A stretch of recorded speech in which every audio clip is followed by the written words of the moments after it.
Gold trusted gold buyers. మీరు తాకట్టు పెట్టిన బంగారాన్ని విడిపించి ఈ రోజు ఉన్న మార్కెట్ ధరకు కొనబడను. Ex Bigg Boss contestant.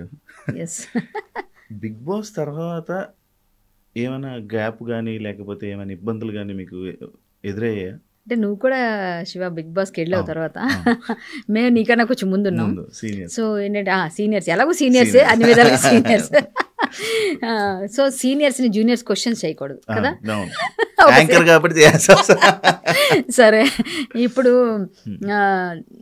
Sir నేనేదో చెప్పినట్టు సీనియర్స్ని జూనియర్స్ క్వశ్చన్ చేయకూడదు అన్నాను, జూనియర్స్ సీనియర్స్ని క్వశ్చన్ చేయకూడదు అన్నాను. రివర్స్లో ఏదో చెప్పాను ఏదైనా పర్లేదు. కానీ నేనేమంటానంటే బిగ్ బాస్ కన్నా ముందు కూడా కరాటే కళ్యాణి బిగ్ బాస్ నుంచి వచ్చాక బిగ్ బాస్ కళ్యాణి అని ఎక్కడ లేదు. బిగ్ బాస్కి వెళ్ళారు కదా అని అడుగుతారు, కానీ బిగ్ బాస్ వల్ల నాకు వచ్చిన ఫేమ్ లేదు, తగ్గిపోయింది లేదు.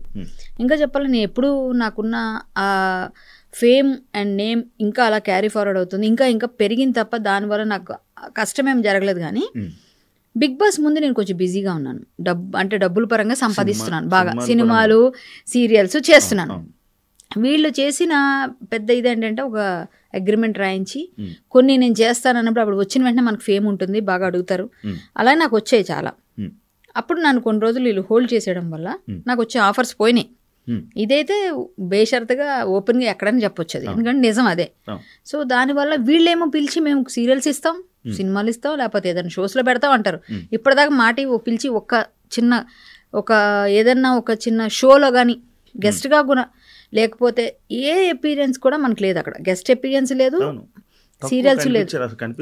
అసలు మా టీవీలో నేను ఎప్పుడూ తక్కువే ఫస్ట్ నుంచి కూడా, బట్ ఇప్పుడు కూడా తక్కువే. ఇంకా మరి తర్వాత నాకు ఏంటంటే మీకేమైనా ఇబ్బంది అయిందండి, ఏం ఇబ్బంది ఏం కాలేదు, కానీ డబ్బుల పరంగా నేను లాస్ అయ్యాను అన్ని విధాలుగా. వాళ్ళు ఇచ్చిన రెమ్యూనరేషన్ ఇంత అయితే తర్వాత నాకు పోయింది చాలా ఎక్కువ, అలా అయిపోయింది. అంటే పోయిందంటే రావాల్సినవి రాకుండా ఆపేసి నాకు వచ్చే చేయనివ్వకుండా చేస్తే ఆటోమేటిక్గా కొంచెం నేను లాస్ అయ్యానని చెప్పాలి. బిగ్ బాస్ వల్ల నాకు నష్టమే ఒక విధంగా నష్టం అంటే డబ్బుల పరంగా. అనవసరంగా వెళ్ళానని ఫీల్ అవ్వలేదు, ఎక్స్పీరియన్స్ చేశాను, బాగా ఎంజాయ్ చేశాను, అవన్నీ ఓకే. నేను ఎక్స్పీరియన్స్ ఎంజాయ్ చేశాను. బిగ్ బాస్ అనేది ఒకసారి చూడాలి, అది ఏంటి అన్నది అనేసి ఒకసారి వెళ్ళాలి కదా. ఎక్స్పీరియన్స్ చేయడం అయితే చేశాను, బాగుంది, నాకేమీ దానిలో ఎక్కడ తేడా కనిపించలేదు. అందుకే నేను బిగ్ బాస్ గురించి ఎవరు మాట్లాడి నేను ఫైట్ చేస్తాను, తప్పు అలా మాట్లాడద్దు, అలాగా ఇలాగా అంటే నేను గట్టిగా అంటా. కానీ కొంతమందిని మొన్న పంపించడం నేను కూడా బిగ్ బాస్ మీద సీరియస్ అయ్యా, ఎందుకంటే ఇలాంటి వాళ్ళని పంపించొద్దు మీరు, ఇక ముందు జనాల్లో వ్యతిరేకత వస్తుంది, బిగ్ బాస్ అంటే కొంచెం పేరు రావాలి అంటే చూస్తున్నారు 1 year వెయిట్ చేస్తున్నారు మీకు బిగ్ బాస్ కోసం. నేను కంటెస్టెంట్ అవ్వాలనుకున్నప్పుడు వాళ్ళకు ఒక విలువలు ఉండాలి అన్ని విధాలుగా. నేను కూడా చెప్పాను, సజెషన్ చేశాను, నేను డైరెక్ట్గా మాట్లాడాను, ఫైర్ అయ్యాను, ఫైట్స్లో బయట డిబేట్స్లో పాల్గొని ఏంటి ప్రాబ్లం అని కూడా చెప్పాను. At the same time Bigg Boss ఎంత మంచి ఉంది, ఏ విధంగా పనికొస్తుందో కూడా నేను నేను బ్యాలెన్స్ చేశాను. నేను వాళ్ళకేం వ్యతిరేకని గాను, అలా అని చెప్పేసి నేను వాళ్ళనేమి కొన్ని విషయాల్లో నేను తప్పు చేస్తే వెనక్కి వేసుకొని రాను. ఒకప్పుడు సిపిఐ నారాయణ గారు ఇది ఒక హౌస్ బ్రోతల్ హౌస్ అట్లా మాట్లాడితే ఆయన మీద నేను సీరియస్ అయ్యి గట్టిగా నేను ధ్వజం ఎత్తా. అప్పుడు అందరికీ తెలుసు అది. బిగ్ బాస్ కంప్లీట్గా వెళ్ళి వచ్చిన కొత్త నేను గట్టిగా ఫైర్ అయ్యాను. మీరు ఎట్లా మాట్లాడతారు, ఎక్స్కర్షన్కి పంపించరా పిల్లల్ని, మీ పిల్లల్ని ఇప్పుడు పంపించలేదా, మీ పిల్లలు ఎక్స్కర్షన్కి వెళ్తే అబ్బాయిలు అమ్మాయిలు కలిసి వెళ్తారు, వాళ్ళందరూ మీ ఇంట్లోంచి బయటికి వెళ్ళినాక ఒక రూమ్ దగ్గర పక్క రూముల్లో ఉంటారు, లేదా ఒక రూమ్లో ఉన్నారు, మీరు చూసారా? ఒక రూమ్లో ఉన్నంత మాత్రాన ఏం జరుగుతుంది అంటే మీ పిల్లల మీద మీకు నమ్మకం ఉండాలి, మనం చెప్పే విధానం మనం పెంచే విధానంలో ఉంటుంది. ఉమ్మడి కుటుంబాలు ఉండేవి, అవన్నీ అప్పుడు ఉండేవి, ఇప్పుడు లేవు. సరే ఉమ్మడి మనస్తత్వాలు ఉమ్మడి కుటుంబంలో ఉంటే ఎలా ఉంటాయి, అందరిని ఒక దగ్గర చేర్చి ఆడే ఆట ఇది, అందులో ఏం తప్పు చేయమని వాళ్ళు చెప్పరు, ఒకవేళ తేడా చేస్తే వార్న్ చేస్తారు. ఇవన్నీ మీకు కనిపించవు, మీరు మాట్లాడమని గట్టిగా మాట్లాడా. కానీ బిగ్ బాస్కి వెళ్ళాలి అంటే పిచ్చి పిచ్చి పనులు చేసి చాలా మంది ఫేమ్ అవ్వాలని చూస్తున్నారు, చూసారా? అలాంటి వాళ్ళందరినీ మీరు తీసుకొచ్చి బూతులు మాట్లాడితే అవి చేస్తే ఇవి చేస్తే అంటే రేపు పొద్దున అలాంటి వాళ్ళే కదా తయారవుతారు ఇంకా.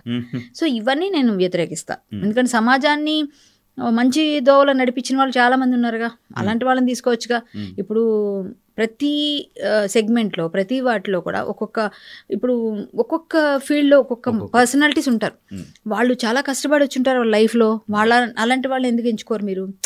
చాలా మంది ఉన్నారు కదా. అలా మీరు ఫిల్టర్ చేస్తే మాలాంటి ఎవరైనా తెలిసిన వాళ్ళు మేము ఒక 4 సజెస్ట్ చేస్తాం, శివకు తెలిసిన వాళ్ళు 4 సజెస్ట్ చేస్తాడు, మీకు అందులో ఒక్కరిని తీసుకోండి, మీకు సూటబుల్ అనిపిస్తే దానిలో మీరు కంటెస్టెంట్లను ఎవరెవరిని ఎంచుకోండి. అది సమాజానికి పనికొచ్చే విధంగా పనులు చేసిన వాళ్ళు అయితే వాళ్ళకి కూడా ఫేమ్ వస్తుంది, జనాలకు పరిచయం చేసిన వాళ్ళు అవుతారు. మీరు. ఎక్కడో మార్మిల్ పల్లెటూరులో ఉండొచ్చండి, వాళ్ళ గురించి తెలియకపోవచ్చు, వాళ్ళని తీసుకొచ్చి మీరు చేస్తే పరిచయం అవుతారు. అలాంటి పనులు చేయాలి కానీ మీరు ఇలాంటివి చేస్తే బట్టలు ఇప్పేసి డాన్సులు వేస్తే ఎక్కడ మన ఇన్స్టాల్లో లేకపోతే బూతులు మాట్లాడితే పిచ్చి పిచ్చి తిట్లు తిడితే ఆ రీల్స్ ఈ రీల్స్ చేస్తే వాళ్ళని తెస్తానంటే ఇప్పుడు ఎవరో ఇద్దరు ఒక చూస్తున్నారా మీరు వైఫ్ అండ్ హస్బెండ్ అని డాన్స్ వేస్తాడు మీరు చూసారా? నేను నాకైతే భలే అనిపిస్తుంది. ఇప్పుడు ఎవరైనా సరే వాళ్ళు ఇప్పుడు ఎలా తయారో చూసారా, వాళ్ళు ఏదైనా ప్రమోషన్స్ చేయాలంటే అక్కడికి వెళ్ళి పాట రాసేసి డాన్స్ ఒకప్పుడు ఇది భలే కామెడీగా ఉండేది. ఇప్పుడు వాళ్ళు డాన్సులు వేసి వాళ్ళు పాడేస్తున్నారు అంటే వాళ్ళంతటా వాళ్ళు ఫేమ్ చేసుకున్నారు. సో ఇలాంటి కామెడీ పర్సన్స్ తీసుకొస్తే బాగానే ఉంటుంది, కానీ వేరే వేరే విధంగా వెళ్ళిపోయి అన్ని చేస్తే ఇలాంటి ఇప్పుడు వాళ్ళే నిర్మించుకున్నారు వాళ్ళ సామ్రాజ్యాన్ని. వాళ్ళకి ఎవరున్నారు బ్యాక్ బోన్ చెప్పండి? అది కూడా ఒక చిన్న యూట్యూబ్ లో, ఒక చిన్న ఇన్స్టాగ్రామ్ లో, చిన్న ఫేస్బుక్ లో వాళ్ళు ఏదో చేసుకొని వాళ్ళు చేస్తే జనాలకి ఏంటంటే ప్లీజ్ ప్లీజ్ ప్లీజ్ ఒక సబ్స్క్రైబ్ 500 లైక్స్ అవుతాయి నాకు, నేను కూడా చెప్పి చేయడం ఎలాంటి వాళ్ళు ఎంకరేజ్ చేయండి. పాపం వాళ్ళ సరదా ఆ పాప వెనకాతను హస్బెండ్ వాళ్ళ తాపత్రయం ఈ మధ్య జబర్దస్త్ కూడా కనిపిస్తున్నారు. అంటే ఏదైనా చేస్తే ఆనందకరంగా ఆరోగ్యకరంగా ఉండాలి, అంతేగాని పిచ్చి పిచ్చిగా ఉండకూడదు. అది నేను చెప్పేది.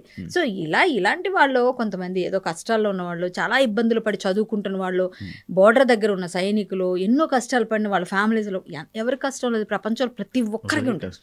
కష్టం లేని వ్యక్తిని చూపిస్తే నేను యాక్సెప్ట్ చేస్తాను. ఏ విధంగా అయినా సరే ఉంటుంది. నేను ఇంత నవ్వుతా నాకెంత ఉంటుందో, నువ్వెంత నవ్వుతా నీకెంత ఉంటాయి, ఎవరికి ఉండవు. చూస్తున్న వాళ్ళకి తెలీదా? ప్రతి ఒక్కరు కష్టం ఉన్నారు.